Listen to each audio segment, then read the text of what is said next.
Welcome, everyone, to Alliance for a Viable Future podcast. I'm your host, Lev Natan.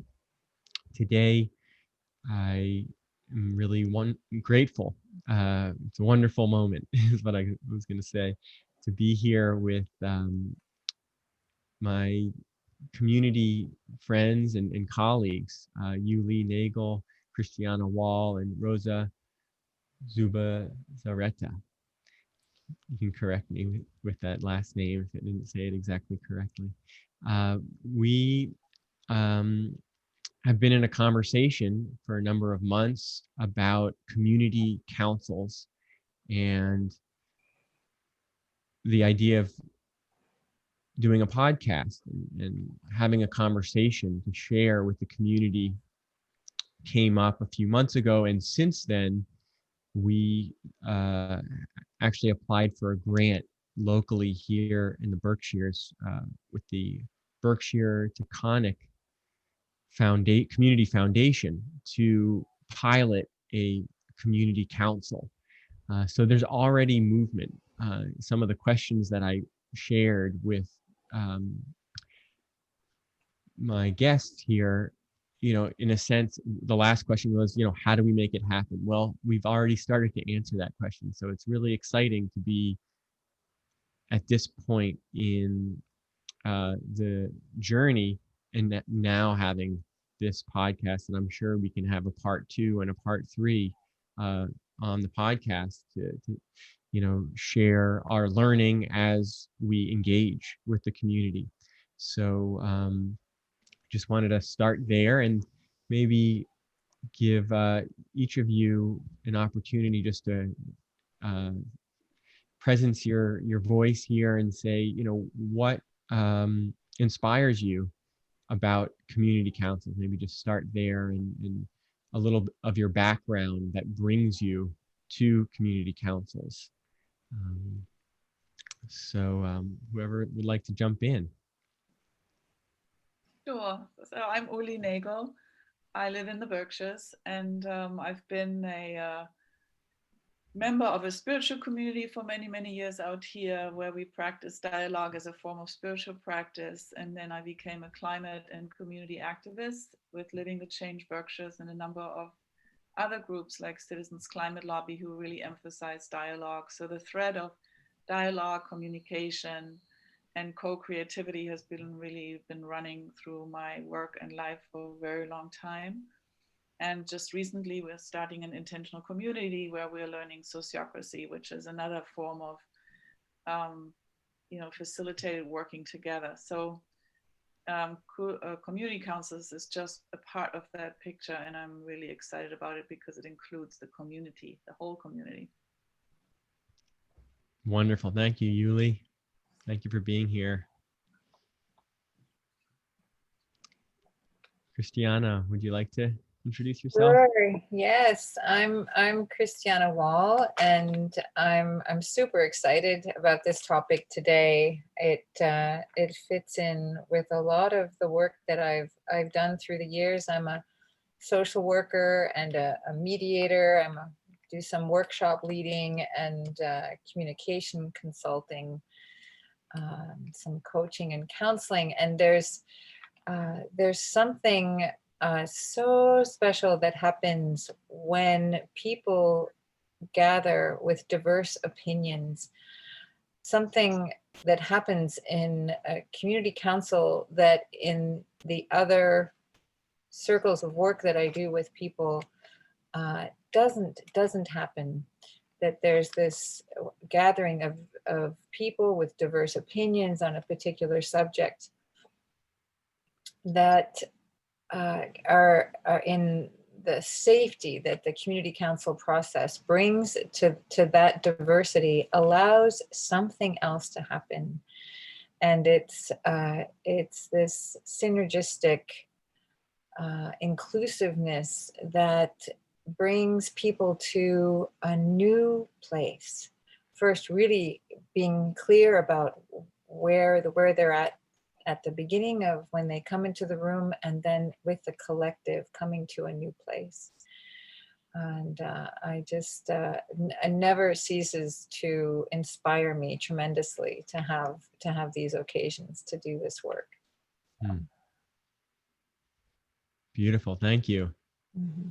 And welcome. Thank you. And Rosa. Thank you so much for inviting us to be here. My name is Rosa Subisarreta, and I moved to the Berkshires about 15 years ago from the Bay Area. And my background includes work in organization development, group facilitation, collaborative problem solving, and that kind of work as well. And it's been lovely to connect here in the Berkshires with Uli and Christiana and feel a sense of shared inspiration and colleagueship and being able to work together on projects that we care about. So I'm really happy to be here.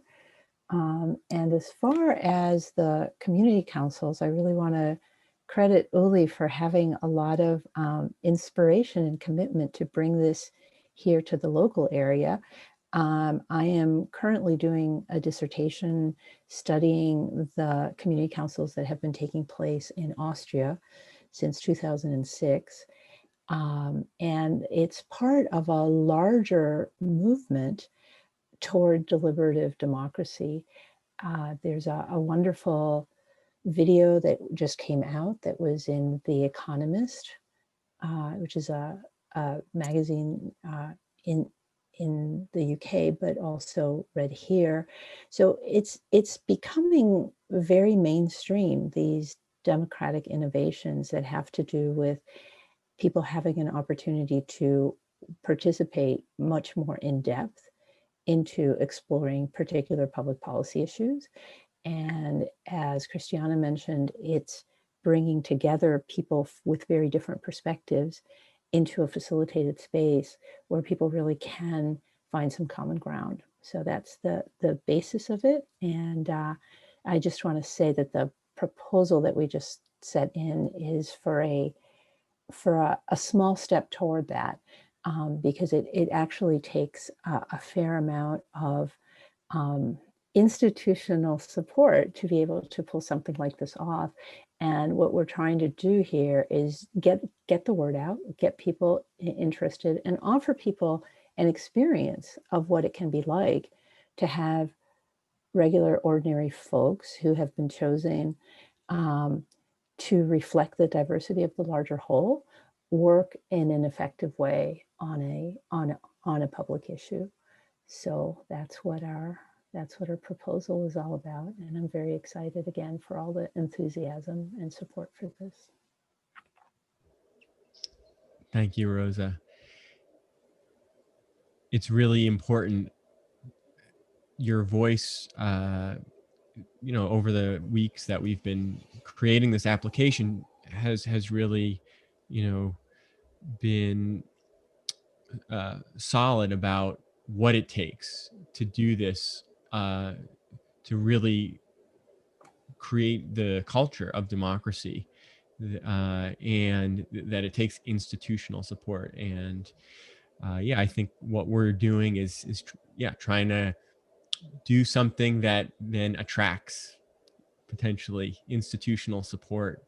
Says, hey, wait, this is really important to get to that point. So it's wonderful, and it's important to make that distinction. That, well, if we really want to make an impact, you got to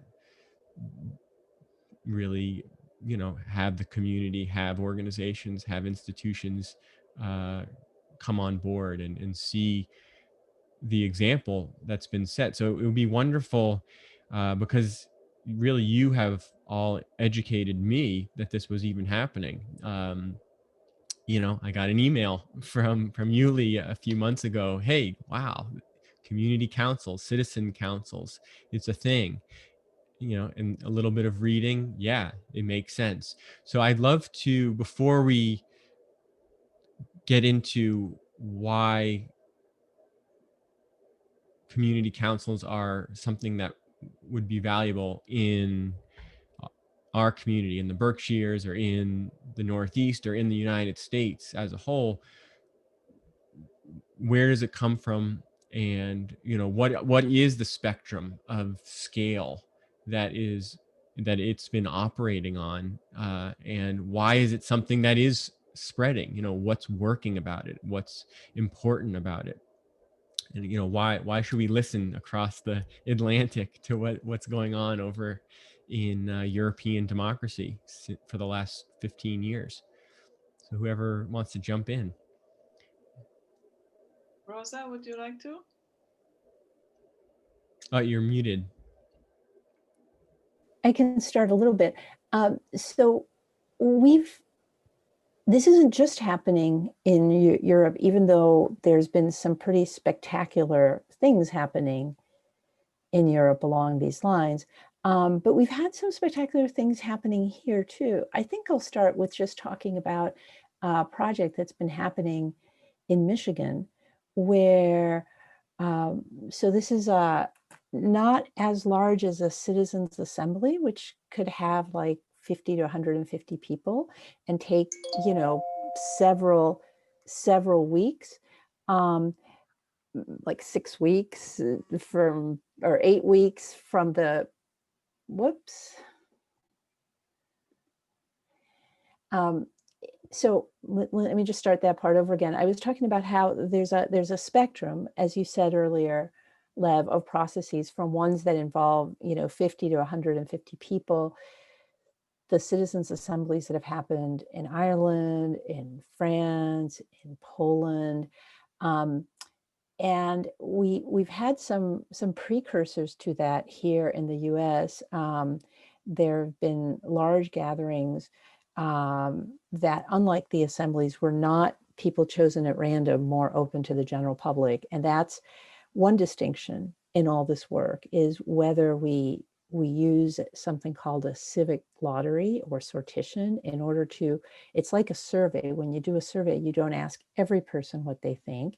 You're asking a small sample that is scientifically chosen to be representative of the larger sample. You're asking them what they think. So here in the US, we've had something called deliberative polling. And that means asking, it's like if you were doing a survey, except not what would people think off the top of their heads, but if you chose a smaller sample, brought them together for a day and a half, gave them an opportunity to meet each other, to work together in small tables with a facilitator so that everybody gets heard, what would people think about the issue then, right? So what would people's considered thoughtful perspective be if they actually have an opportunity to engage in a democratic process of listening to their neighbors and sharing their own ideas? And so the deliberative polling happens. There's a gentleman in Stanford who has been the one who has been doing those all over the world. But that was started here in the US. The work I've been studying in Austria are these councils that are a little bit more at a smaller scale. So they're sponsored by a state government office in the state of Vorarlberg, Austria. And they also choose participants at random, but they have 15 to 30 people instead of 100 or 150 people. And they also, like the deliberative polls, are for a process of a day and a half. And they've had really, really good results in terms of coming up with common ground recommendations that then the various municipalities or regions or the state as a whole who is sponsoring them will then look at them and implement as many of them as they can. And there's a responders group that kind of tracks the implementation, comes back in 6 months and says, here's the outcome, because this is a really important part. If you have people take part in something like this, and then you don't get back to them about the difference that their work has made, it can be worse than inspiring, right? It can be worse than if you hadn't done anything, because then people just feel all over again. Well, people come and they ask me for my perspective, but then I didn't, never found out what happened with it. I don't know where all my work went. So one of the key principles is being able to close the loop so that when people take part in these processes, they afterwards can see the difference that it made. And I'll pause there and invite my colleagues to say something about this. What's inspiring about the work in Austria, I happen to have Austrian roots, and I spent some time in Austria, and through a referral that Rosa gave me on a trip to Salzburg, I was able to go in the district of Salzburg office and meet with a couple of people who had been doing this work in the way that Rosa just described. They have an office in a state building, a beautiful office. And it was just so inspiring to me that they are so legitimately included in the government process. That this to me seems like a real avenue into true democracy. And the fact that it's, you know, established in Austria and in Germany, also in various places that and I know in Berlin and in Munich, there are groups of people doing this work in an official way. And it's coming from those countries that have had real difficulties with their political process, and finding democracy in this way is nothing more than just enormously inspiring. So I just wanted to mention that. Yeah, that's right. I was also thinking how it's becoming essential, because the issues are so complex, and the tendency for people to break apart and go into their slots and holes and you know, camps is so strong at the moment in under the pressures that we're facing as societies, that I think both decision makers and the public are realizing, you know, there needs to be a different kind of communication. It's not fair to leave these complex issues to a few people at the so-called top and think they will fix it. And, you know, they need the support of a broader perspective. And the same for the people, so-called normal people. You know, there's so much intelligence and so much wisdom and care in these parts of the population that we absolutely need to make part of the conversation to be able to find a way forward.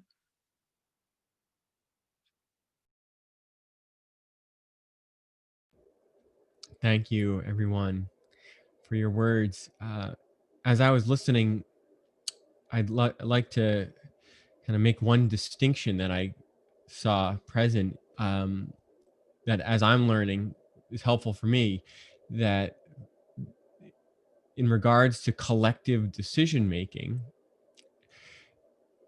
there's a fundamental, you know, fundamentally different center of gravity than, you know, a strategy of making decisions from, you know, who's ever most successful at lobbying, right? So it's like there's lobbying that happens, and okay, well, I'm going to get really good at it, and I'm going to convince you that I'm right, you know, or our organization's right. So that's you know, one principle of democracy, in a sense, that I can get really good at being the loudest or being the most convincing, or charismatic, right? Or this is something that's started to really take root, that this sense that actually our issues are so complex that they're beyond me or my organization knowing what's going to work. I don't know, or my organization actually doesn't know, even if, you know, whatever we think we know. It's this what's present as one of the assumptions of these councils is that none of us know the whole picture, but that when we come together and really listen across the spectrum of people's views in a community, in a country, that there's wisdom, you know, there's intelligence that emerges through, like you said, you made the distinction between a survey, which is like, I'm gonna think about something for 5 minutes, versus I'm gonna really have a engaging, thoughtful, respectful conversation and see what thinking emerges out of my own mind, and then collectively after a day and a half.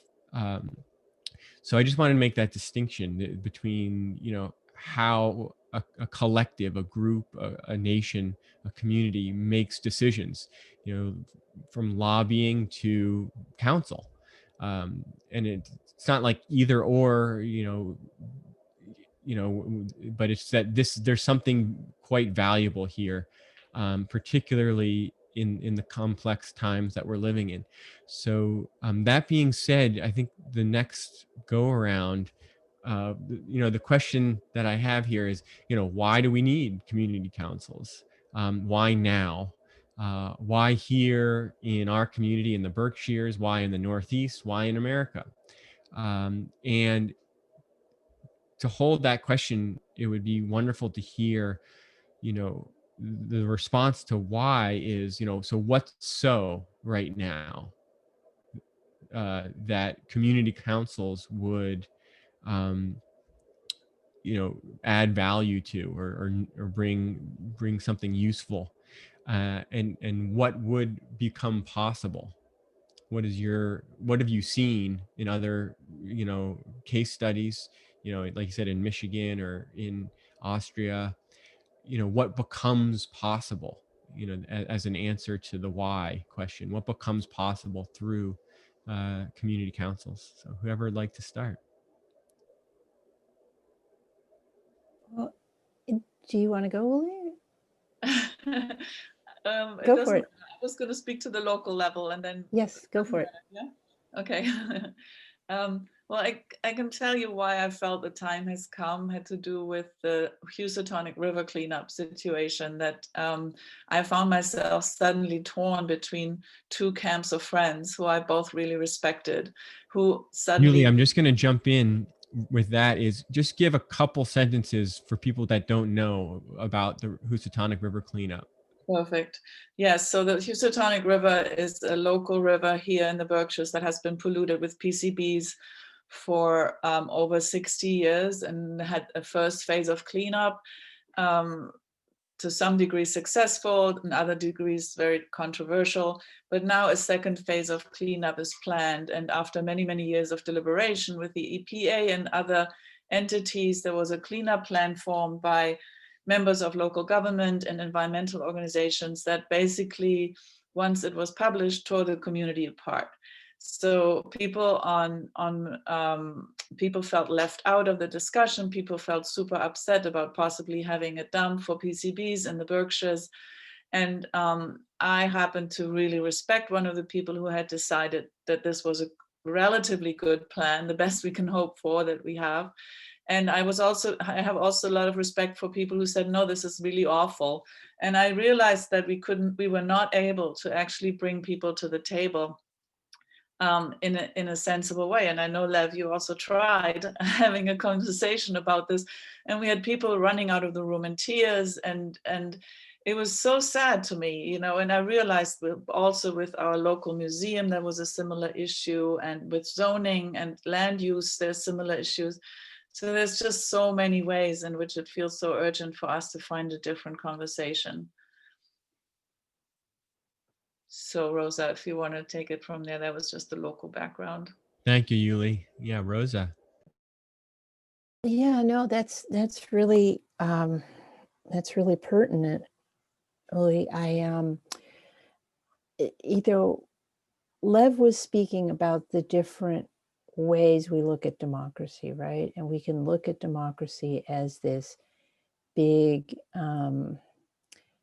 fight to see, who has the more money and power and influence to push their views across. Or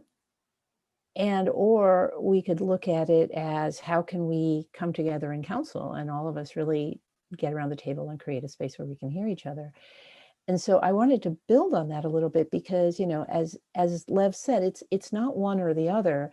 And it's not one or the other in the sense that sometimes, if, say, one is an environmentalist and wants to come and talk to a big corporation about how can we come up with something here that is in the best interest of everybody, you know, you might just get shooed away. It's like sometimes it takes a bit of organizing in order to change the BATNA, what's called BATNA in mediation circles, best alternative to a negotiated agreement, to actually get a place at the table, right? So there's a whole political dimension about what are the balance of forces in the situation that actually convince people that the best way we can do things right now is to all come to the table. And so, Uli, when you were talking about your friends who were saying, well, what we've got is the best that we can hope for, the best that we can hope for in the current circumstance where people aren't maybe more organized in order to say, hey, let's have a conversation where we can go for more, right? So there are very real limits in any situation as to what's the best possible outcome, given whatever people's willingness is to really come to the table in good faith. And there are people who have written about how important what they call oppositional power, like activism and nonviolent direct action, et cetera, all is to helping support the existence of participatory processes, because otherwise they can become participatory window dressing, right? It's like, oh, we'll make you feel good by inviting everybody to come around the table and da-da-da, and we'll come up with an agreement, and then we'll turn around and we won't enforce it, right? So there's a line in the Bible about we have to be wise as serpents and gentle as doves, right? It's like, yes, we want peace. Yes, we want win-win outcomes. And at the same time, there's a phenomenon known as greenwashing. There's a phenomenon known as, you know, co-optation. And so it's like, I just really wanted to support what you had said, Lev, that it's not an either or. It's not about one or the other. It's about how do we get organized enough that we can say to people, we don't want to push our own way, right? Now that you are wanting to have a process where we all come around the table, great. We'll bring along some professional facilitators so that, you know, everybody can get heard. And then we also have the backup so that if the process doesn't get applied afterwards, we can, we have the ability to continue bringing the issue up again in an effective way. So I see these activism and participatory empowered governance as two aspects that are very necessary for social change. Thank you, Rosa. And Christiana, would you like to contribute to that? Well, yes. I mean, I just, even what Rosa said, I mean, bringing a certain level of activism to bringing the possibility of a citizens council, community council to a broader possibility. I mean, yeah, super grateful for you doing these podcasts and for this particular invitation that in some ways this is activism, that it's working to bring attention to a possibility. And for me too, it's not, I work for a dispute resolution center in Catskill, New York, that's called Common Ground. And that's wonderful. It's wonderful to find common ground. But what I think what these possibilities of this community council leads to is new ground, that there's something new that becomes possible when people are listened to in this way. And it's what happens when there's an experience of brotherhood among people who really have divergent opinions. So yeah, I'm a huge fan, and that's why we need this particular possibility to be happening in the communities, because it creates something different, something really positive and new. Thank you, Christiana. Yeah, this is wonderful to have these questions here guiding us, because the second question was, so what happens when we gather in this way? And I just heard you answer that question quite beautifully. We create new ground. So what I'm seeing, what's possible through councils, like Rosa, you said, doesn't mean we're saying, well, we need to throw away lobbying or the political power dynamics that exist in life. That would be pie in the sky, unrealistic, because it's just that's part of the air that we breathe, in a sense, that people are engaged in that kind of uh, working together or vying for power, and that there's an opportunity here for everyone. Basically, what I'm hearing is none of the options are that good. When none of the options are that good, and we're certainly living in a time when we're at the end of our rope, in terms of all of the convergent crises that are revealing themselves to us, why we're doing so much on Zoom and not interacting with each other, I would say is a result of convergent crises coming to a head with a pandemic that's global, for example. So what council does is it creates new ground, and I would say also new pathways, the same thing, to move forward, new ground to stand on and new pathways to walk on, into the future, that are better than what anyone could come up with, any individual or any group, that when we come together, something else happens. So I think that segues us into this third question, which is, then why is it not just something nice to do, but it's essential for our survival and for our children's future? Uh, you know, I think that says it right there. I don't need to add on to that question. Why is it essential to do community councils, or use this technology, the social dialogue technology?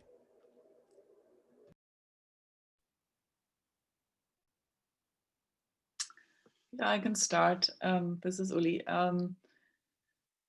I think you spoke to it a little bit just now, Lev. We are in a time of converging crisis, and a lot of it has to do with this very highly developed sense of individuality. Me, my development, my life, my car, my house, just a lot of focus on the individual. And I think it's clear to a lot of people at this point that unless we learn to see ourselves as part of a larger whole, an integral part of a network, of a web of connections, both with each other, with ourselves even, and the natural world, we won't actually be able to access solutions that will create a viable future. So there's a shift in consciousness, I feel, that's necessary. And Rosa at one point spoke very beautifully about this when we were holding what we used to call conversations that open minds and hearts here in the Berkshires, because there's a lot of brain science, that describes what can happen when people feel safe and when they feel heard and when they feel they're not having to defend. And the willingness, or the letting go on a cellular level almost into this larger field of connection is tangible on an individual level, and also crucial, for us and how we think about solutions. Thank you, Yuli. Yeah, Rosa or Christiana? Yeah, I will build on that. Do you want to go, Christiana? Is there something on the tip of your tongue? I just want to build and say that we have a crisis of authoritarianism all over the world right now, right? We have democracy is decreasing and authoritarianism is increasing, and it's understandable in the sense that when people feel when people feel threatened, when people feel, there's all kinds of existential threats, from AIDS to climate to all kinds of things going on, it's natural and understandable in some way that people want to take shelter by following a strong man, right? And at the same time, some of us feel like this notion of domination is part of what has landed us in all these crises in the first place. So what we're looking at is offering people the experience, as Uli was saying, that we can come together in a way where individuality is welcomed and differences are welcomed, and together we can come up with something new, with something that we all feel a part of. And not that our individuality is diminished or lost in it at all, but that we can find, the expression the common good has really fallen into disfavor lately, because people despair of the possibility of finding something that is the common good, because we live in a culture where scarcity is created as part of the operating system, right? And we're always having to compete with one another for our mere survival. And so there's a sense that this sense of that we have to be competing all of the time infects even how we share attention when we come together, right? Competing for who can be the loudest or the fastest or the most well-spoken. And so I love talking with you, Lev, because even though I don't know that you've experienced the kind of councils we're talking about, it's not that different in some ways from the kinds of councils that you do. There's an underlying principle of the value of each voice being deeply heard. And this is a very deep Indigenous tradition that all of us have in our DNA from when we lived in Indigenous cultures eons ago. And I'm not trying to diminish the central role of people who are working really hard to preserve their Indigenous cultures. I really think we need to support them and give them back their land and reparations and all of that. But the point being that all of us have had experience as people who lived in cultures where we knew that the circle is stronger because we listen to every voice, right? And so bringing that principle of listening to every voice into how we address the issues about our common life together, the issues that affect all of us, what some people call, collective action problems. Like there are issues that we all need to talk about because it's not stuff that one individual can solve on their own. So I think we're kind of at the end of the line when it comes to trying to make scarcity and competition and domination give us the answers that we need. Yes, just to chime in very briefly and punctuate what has been said, that there's this, I use the word brotherhood, clearly it's also sisterhood, that this movement towards brotherhood and sisterhood, where if someone in my community that I'm aware of is suffering, then I am also suffering, as opposed to this way of thinking that says, well, if I take away from or give of myself, of my own stores, so to speak, then I'm jeopardizing meeting my own needs. So that there's this fundamental shift that's required now, that it has everything to do with our children's future. That's the fundamental movement that needs to happen in order to ensure our children's future. So that's it.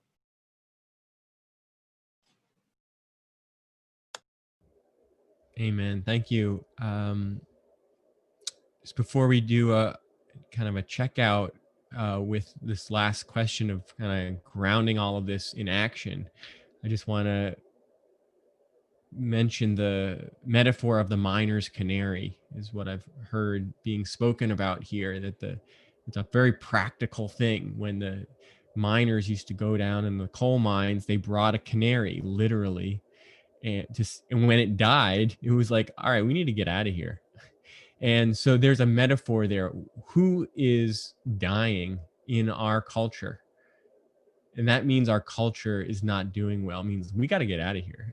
So I just wanted to bring that sense of, so having a healthy culture for all, to a certain extent, is to the best interest of those who are doing the best in the culture as well.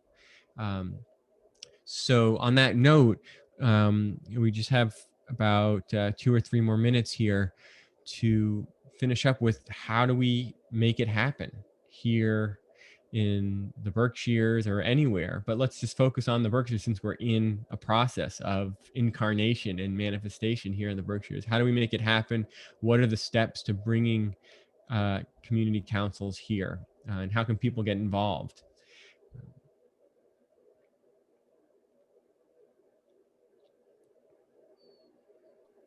All right.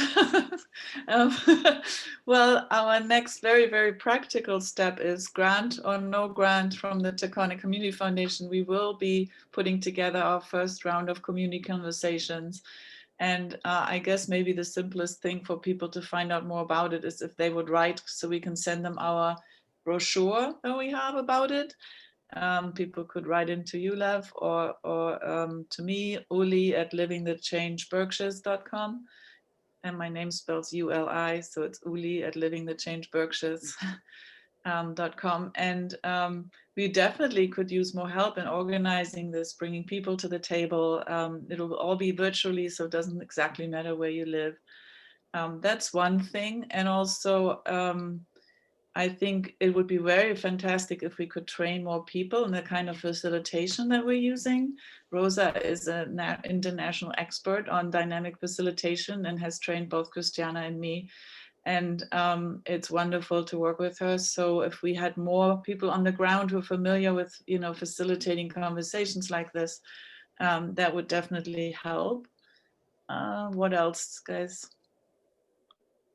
Yeah, that's a great start, Lily. I want to say that I think I love how when Joanna Macy talks about the great turning, she talks about how we need everybody, right? It's like different people have different roles to play. Maybe some people would be great, more people trained in facilitation. Some people might organize or spread the word about it, or some people might help with donations, or different ways that people can contribute. And so just learning about it, talking about it, spreading the idea. And I just want to say that I really believe in the value of approaching change from both bottom up and top down, right? So if there are people who are in public office, if there are people who are part of a large nonprofit who want to learn more about this, it's like it's like we all need to learn how to use our privilege to good ends. So whatever resources you have, whatever position you have that might help create community councils in our area, that's great. And everybody has something to contribute. So people, as Uli and Christiana had mentioned last year, we were doing a lot of conversations that help open minds and hearts. We were doing these in people's living rooms, right? So that people had a chance to experience the process and get a taste of what we're talking about. And so I think everybody can contribute regardless of what your formal role in society is. You can be a very humble person. You can be a person with a lot of status and power. It's all needed. So that's the piece I wanted to say. Thank you, Rosa. Christiana. Yeah, I just want to say amen. Yeah, amen. I mean, just that's it. We're out of time, and so well said. Yeah. Yeah. Thank you so much, everyone. I think just in closing, the action is, if you're feeling it, reach out. Email Yuli if you Yuli at livingthechangeberkshires.org. Come. .com, excuse me, Yuli, ULI at livingthechangeberkshires.com, or you can email me and I'll forward it over there. So yeah, thank you everyone who's listening, taking the time to be interested in this, and invite you to take that next step of reaching out. You know, what, like Rosa said, wherever you are, you know, we'll figure it out if you want to be involved. So thank you, and thank you to Yuli, Christiana, Rosa for being Thank you, here. Lev. So Sure. good. That Really. was wonderful to speak with you. Yeah. Thank you so much, Lev. Mhm. Wonderful. Great. Yes, you're welcome, and thank you all. One sec. Okay. Bye. Bye bye.